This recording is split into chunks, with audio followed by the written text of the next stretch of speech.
So we were doing the chapter windstorms and cyclones.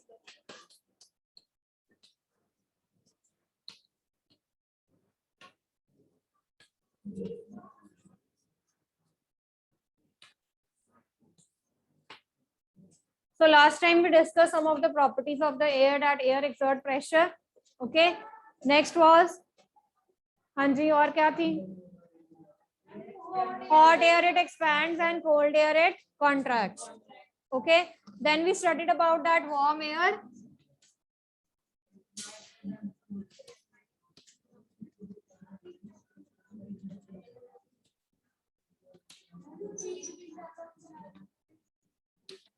See, इधर देखो पहले, warm air is lighter than cold air. We did this topic, okay, जिसमें हमने ये कहा कि जो warm air है उसकी density कम हो जाती है, इसीलिए वो जल्दी rise कर जाती है, and the cold air that is having more density वो नीचे sink करती है, यही कहा था. Now you can well imagine the situation that why smoke they always go up.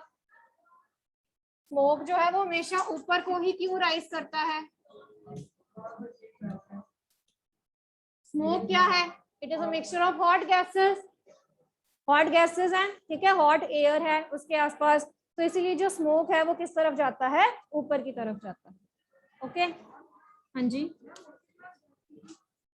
Mass by volume. You all have seen hot air balloons. Hot air balloons देखे हैं? They also go up. ठीक है, ऊपर क्यों जाते हैं? Warm air, उसमें भी जो है वो एयर कॉन्टिन्यूसली क्या हो रही है? हीट अप हो रही है, वार्म हो रही है, इसीलिए जो हॉट एयर बैलून्स हैं वो भी किस तरफ जा रहे हैं? ऊपर की तरफ. Okay, in your refrigerators, you all have seen the refrigerators, freezes आप सबके घर में है. In the refrigerators normally the freezers, बेटा एप्लीकेशन जैसे एयर एक्सर्ट प्रेशर है वैसे ही एप्लीकेशंस हैं. आपकी जो नॉर्मल फ्रिजेस होती हैं, रेफ्रिजरेटर्स हैं, उनमें जो फ्रीजर्स हैं वो ऊपर होते हैं. वाई? क्योंकि जो भी फ्रिज के नीचे वाले पार्ट की हॉट एयर है, जो आपने खाना रखा है गरम, ठीक है, तो वहां से कुछ ना कुछ हॉट एयर जो है वो राइज करेगी. वो हॉट एयर जो है वो ऊपर की तरफ राइज करेगी.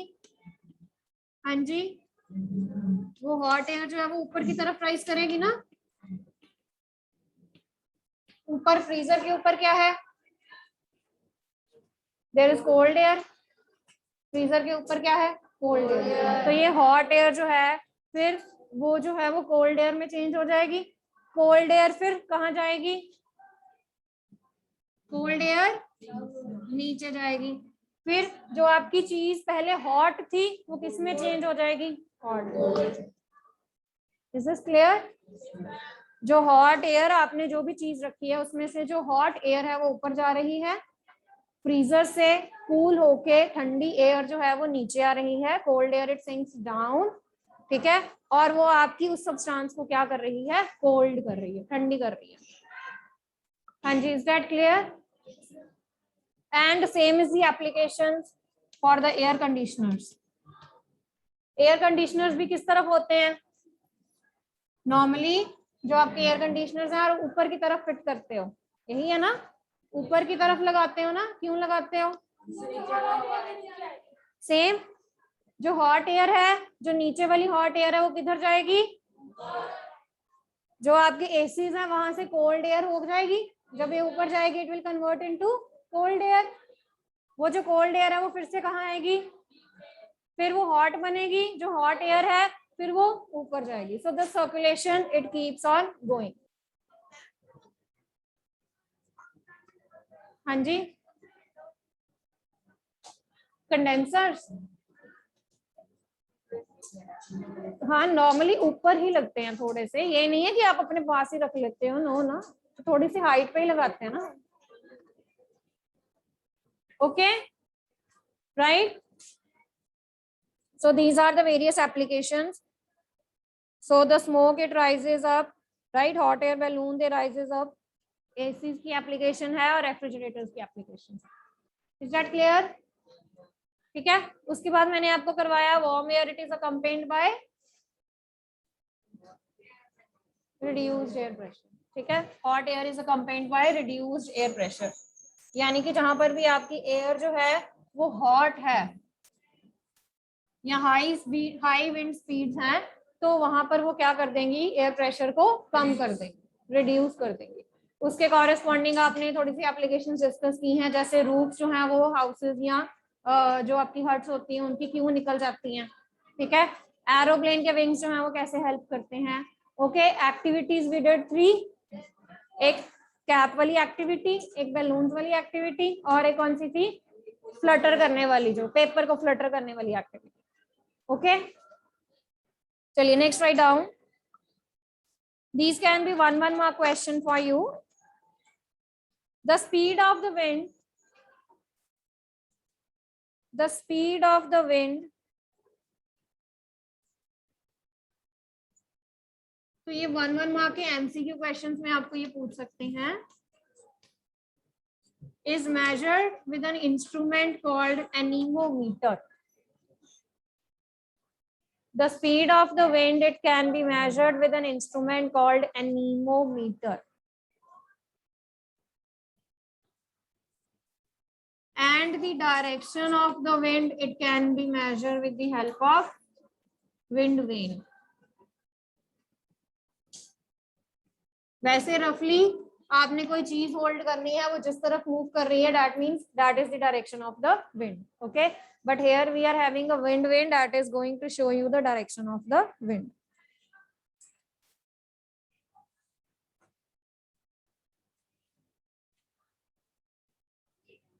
Wind vane, that is for the direction of the wind. अगर स्पीड है तो वो एनीमोमीटर बताएगा, डायरेक्शन है तो वो कौन बताएगा, wind vane.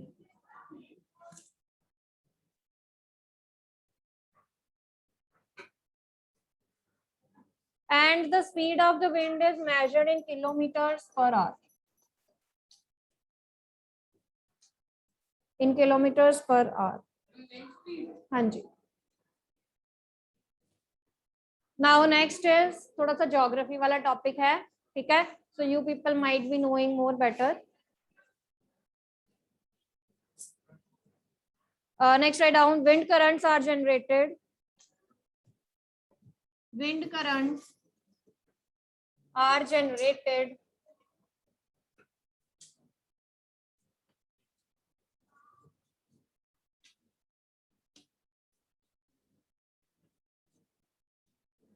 due to uneven heating of earth. Now what do you mean by wind currents here? आपने हॉट एंड कोल्ड एयर देखी कैसे मूव कर रही है, हॉट एयर ऊपर जा रही है, कोल्ड एयर नीचे आ रही है, तो ये एक तरह से एक सर्कल ही बन रहा है, एक साइकिल हो रहा है, एक ऊपर जा रही है और एक नीचे आ रही है. Okay, so that is actually setting up the currents. जैसे आप कन्वेक्शन करंट्स पढ़ के आए हो, convection current land breeze and sea breeze में पढ़े हैं, वैसे ही हम यहाँ पे विंड करंट्स की बात कर रहे हैं. That is actually the convection currents, air currents जो है. Okay, now the wind currents, ये जो कन्वेक्शन करंट्स हैं वो कह रहे हैं कि that are set up by the uneven heating of the earth. कि जो अर्थ है, अर्थ की अनइवन हीटिंग हो रही है, इसीलिए जो कोल्ड एयर है और जो हॉट एयर है वो अराइज हो रही है. ओके, अब यहाँ पे हम दो फैक्टर्स डिस्कस करेंगे, due to uneven heating of equator and let poles. Due to uneven heating of equator and poles, and second is uneven heating of land and sea.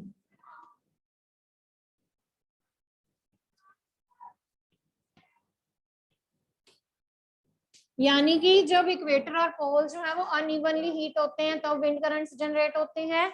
यहाँ जो लैंड और सी है अनइवन हीटिंग होती है जब उनकी, तभी भी जो है वो क्या सेटअप होते हैं, विंड करंट्स. ये वाला पार्ट आप मुझे बताओगे, land breeze and sea breeze वाला है ये.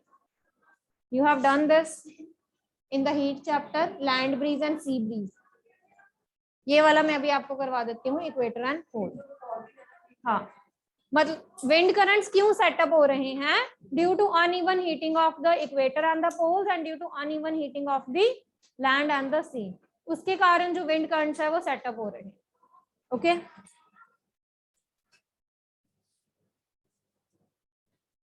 Is that clear? चलिए सबसे पहले इक्वेटर एंड पोल्स की बात करते हैं।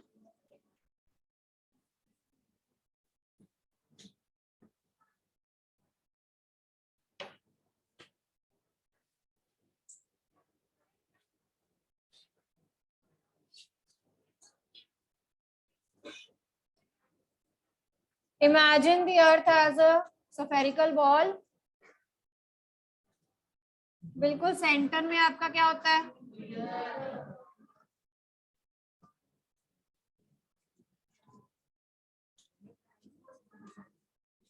बेटा मैं एक्सप्लेन डायग्राम से ही करूंगी आपको। This is the equator and these are the, this is the north pole and this is the, in between आपके दिस इज 0 डिग्री के बाद 30 degree, then 60 degree, same here 30 degree and 60 degree. You might be knowing better क्योंकि आपने ये geography में किया हुआ है। ओके, अब out of the equator and the poles which are more warmer? Equator जो है वो ज्यादा वार्म है क्योंकि मैंने आपको अडेप्टेशंस वाले चैप्टर में बताया था कि जो इक्वेटर हैं they are more warm as compare to the poles. ठीक है, यानी कि जो पोल्स हैं वो कोल्ड रीजन्स हैं, जो पोल्स हैं वो ठंडे रीजन्स हैं आपके। If we talk about the equator from here 0 degree to 30 degree, equator से जो एयर है वो वार्म है, वार्म एयर इट विल, यहां से जो वार्म एयर है वो rise up, it will reach this 30 degree area, यहां से जो कोल्ड एयर है दैट विल सिंक डाउन। तो इक्वेटर से जो वार्म एयर है वो ऊपर की तरफ गई। ठीक है, जो 30 डिग्री एरिया से जो आपकी कौन सी एयर है, कोल्ड एयर है, that is actually less warm then the equator, वो इक्वेटर की तरफ आई। सेटअप हो गया एक विंड करंट का, इक्वेटर से ऊपर गई, जो 30 डिग्री से है वो नीचे आई, तो यहाँ पर एक जो विंड करंट्स हैं दे आर सेटअप। ओके, ऐसे ही बेटा heating of equator and poles, uneven heating of equator and poles, तो ऐसे ही ये जो पोल्स हैं और ये जो 60 डिग्री है यहाँ पर भी जो है वो विंड करंट सेटअप होते जाएंगे। 60 degree is more warm then the pole, 60 degree जो है वो ज्यादा वार्म है पोल्स से, तो यहाँ से जो हॉट एयर है वो किस तरफ जाएगी और पोल्स की जो कोल्ड एयर है वो, ठीक है। Okay, so in the same way if we discussed about this, इसका डिस्कस करें तो सेम वे से यहाँ पर भी होगा। तो इसीलिए there is not a specific direction कि जो आपका इक्वेटर से वो डायरेक्टली नॉर्थ की तरफ जा रहे हैं या आपके इक्वेटर से डायरेक्टली साउथ की तरफ जा रहे हैं। No, actually here the wind currents they are set up that are keep on changing the directions of the winds. हर पॉइंट पे जो विंड की डायरेक्शन है वो चेंज हो रही है ना। अगर आप इन दोनों को कंपेयर करो तो यहाँ पर ये ऊपर गई और यहाँ से जो इसकी एयर है वो नीचे आएगी। सिमिलरली यहाँ पर अब इसकी नीचे आ रही है और इसकी एयर जो है वो किस तरफ जाएगी, और पोल्स की जो एयर है वो same will be like this here. कहाँ पर हॉट एयर, हाँ उसका बताने लगी हूँ बेटा। अब 0 से 30 एंड यहाँ से, ठीक है, अब यहाँ की जो हॉट एयर है वो किस तरफ जाएगी, ठीक है, राइट। तो ऐसे ही जो आपका सेटअप है वो सारा होगा विंड करंट्स का। Is that clear? ठीक है, तो सेम वे आपने नॉर्थ और साउथ का बताना। This is the uneven heating of equator and the poles. Now next is land and sea breeze. You people are familiar. Who is going to explain that? Who is going to explain about the land and the sea breeze? 3 बारी पढ़ चुके हो, 3 बारी, and still, हाँ जी बोलो, हाँ जी,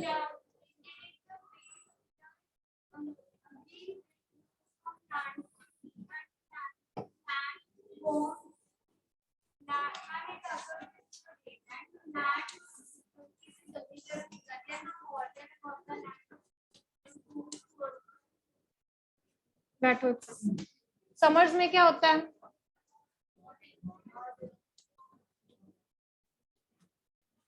summers में सन की हीट ज्यादा रिसीव होगी, कौन ज्यादा रिसीव करेगा? Land. Land will be more warm, warm air. Cold air कहां से आएगी?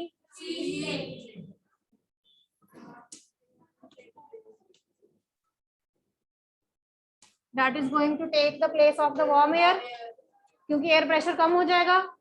जब वार्म एयर ऊपर गई, एयर प्रेशर कम हो गया, अब उसने कोल्ड एयर ने उसकी जगह ले लेनी आके, ठीक है। So in this way the wind it will start blowing from the sea towards the land.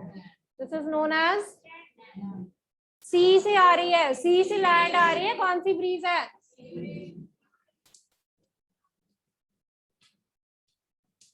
Sea breeze, they are often termed as monsoon winds, क्योंकि समर्स में आप जुलाई में, जून जुलाई में मॉनसून का वेट करते हो, तो आप इन्हीं विंड्स का वेट करते हो। ओके, यहां पर देख लो। हाँ जी, क्लियर है?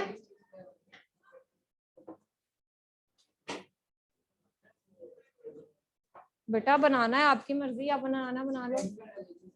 Uneven heating of equator and poles, and second is uneven heating of land and sea. ये समझ आ गया? Is this clear? Sea breeze clear हो गया? नेक्स्ट अब कौन बताएगा लैंड ब्रीज? लैंड ब्रीज कौन बताएगा जी? कार्तिक स्टैंड अप, बोलो बेटा। कार्तिक, कार्तिक।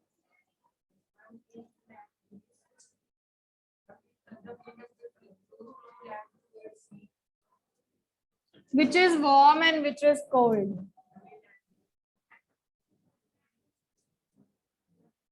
लैंड जो है जितना, बैठो, लैंड जो है वो जितना जल्दी हीट अप होता है उतनी ही जल्दी जो है वो हीट रिलीज भी करता है। Okay, that means as compare to the sea, जो लैंड है वो ज्यादा कोल्ड हो जाएगा विंटर्स में, और जो सी है दैट विल बी वार्म। तो warm air, cold air, the wind it will start blowing from land towards the sea. Now this is called as land.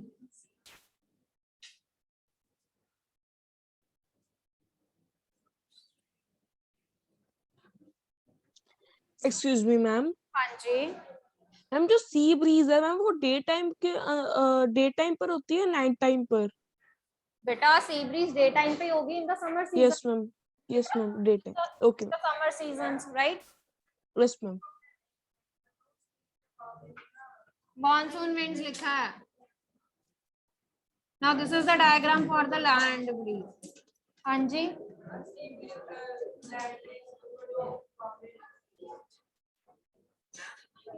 वो पहले वाला ही है।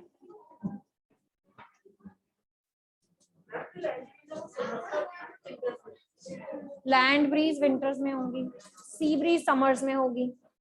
सी breeze it is accompanied with the monsoonal winds. Monsoon का wait आप किसमें करते हो? Summers में करते हो ना।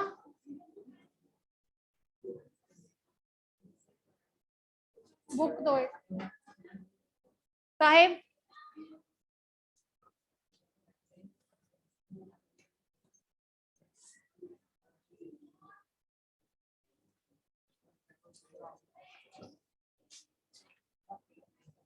Okay. The word monsoon is derived from the Arabic word मौसम, जिसको आप क्या कहते हो? Monsoon is derived from the Arabic word मौसम.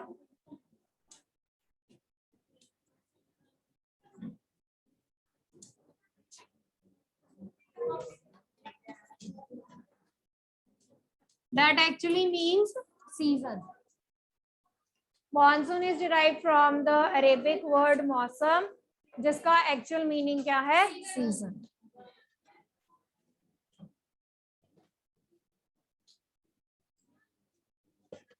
Okay. So these are the monsoonal winds that actually bring rain with them. Okay. तो जो rainy season start होता है वो किससे स्टार्ट होता है? मॉनसूनल विंड्स से स्टार्ट होता है. Okay. Now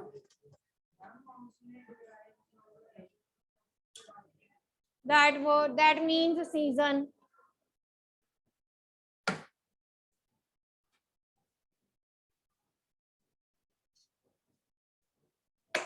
So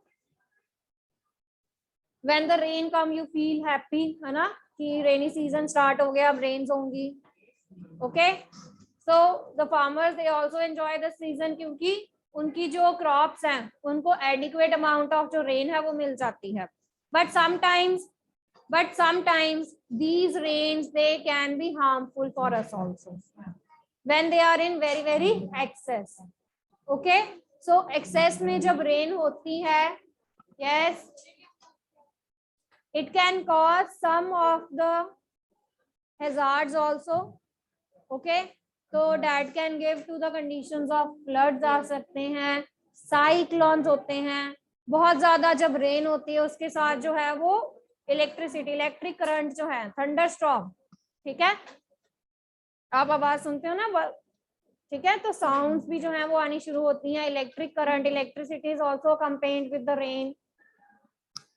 So all these things they give rise to some of the natural calamities. Okay. Excess amount of rain, it can give rise to some of the natural calamities that include cyclones, thunderstorm, tornadoes and floods. Okay. In this particular chapter we will be studying in detail about the cyclones and thunderstorm. Okay. Now you can write down. This is very important and can be of MCQ questions. Odisha, it was hit by a cyclone.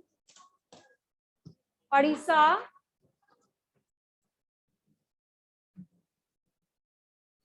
अब आपको MCQ question में पूछ सकते हैं कब hit किया, ठीक है, कितने इंजर हुए, right. So Odisha, which state it was hit by the cyclone in this year? Odisha, it was hit by cyclone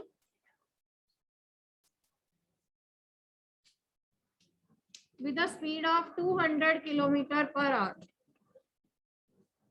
With a speed of 200 kilometer per hour.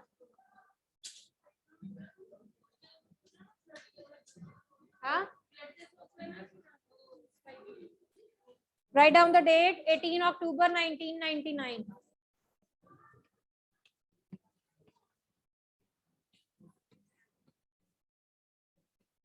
October 1999.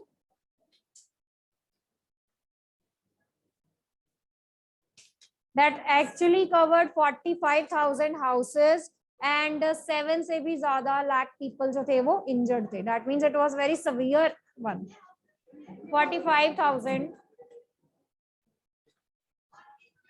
7 lakh people, they were homeless and injured. 45,000 and 7 lakh, they were homeless. On 29th October in the same year,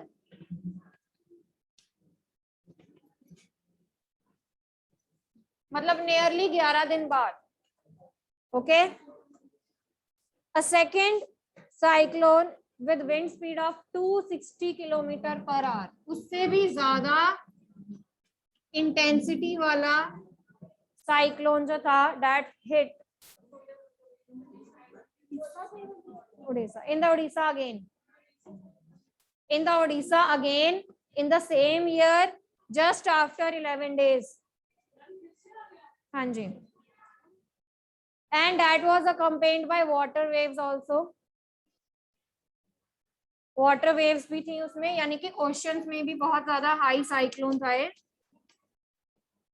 और जो उन water waves की height थी देवर 9 metre high.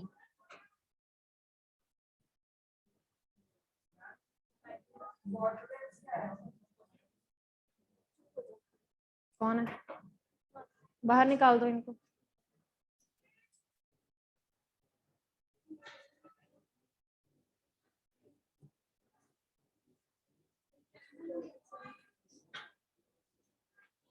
हाँ जी, clear बेटा? तो this is the general history और survey where the cyclone it actually severely hit the Odisha. ठीक है, तो 2 टाइम्स इसने हिट किया है और आपने डेट्स याद रखनी है और स्पीड जो है वो याद रखनी है। एमसीक्यू क्वेश्चंस में आ सकते हैं। Now next write down how the thunderstorm is form. दो हमने इसमें कैलामिटीज डिस्कस करनी है, natural calamities, thunderstorm and cyclones. तो पहले थंडरस्टॉर्म स्टार्ट करते हैं।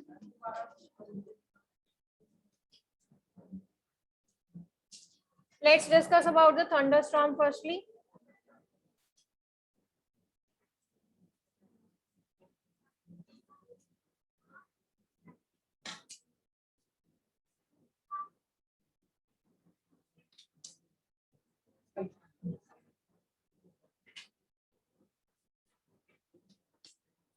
Now if we break this word thunder and storm, thunder means light, lighting. Thunder means light. Storm means that is accompanied with the high speed winds.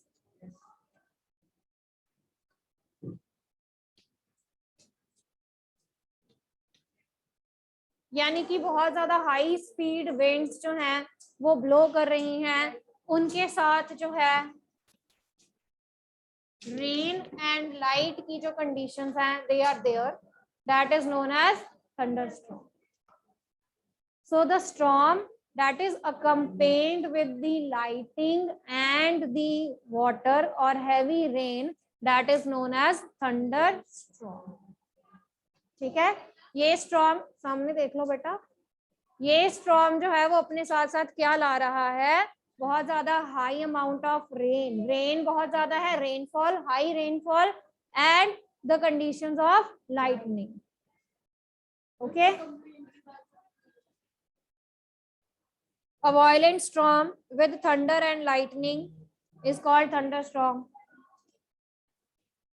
A violent storm with thunder and lightning is called thunderstorm.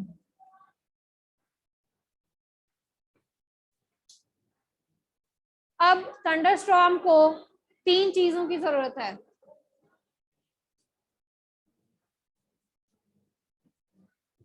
It needs moisture, it needs unstable air mass,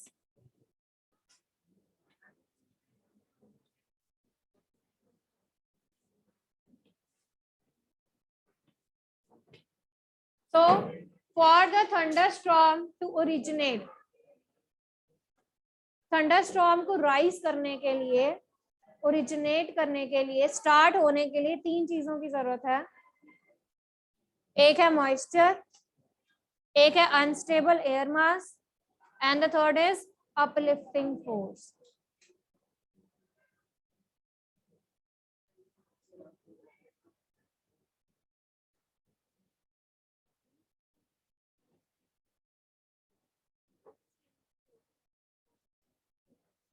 Now what is unstable air mass?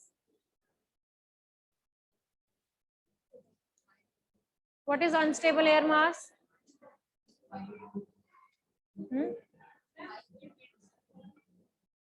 Okay, winds or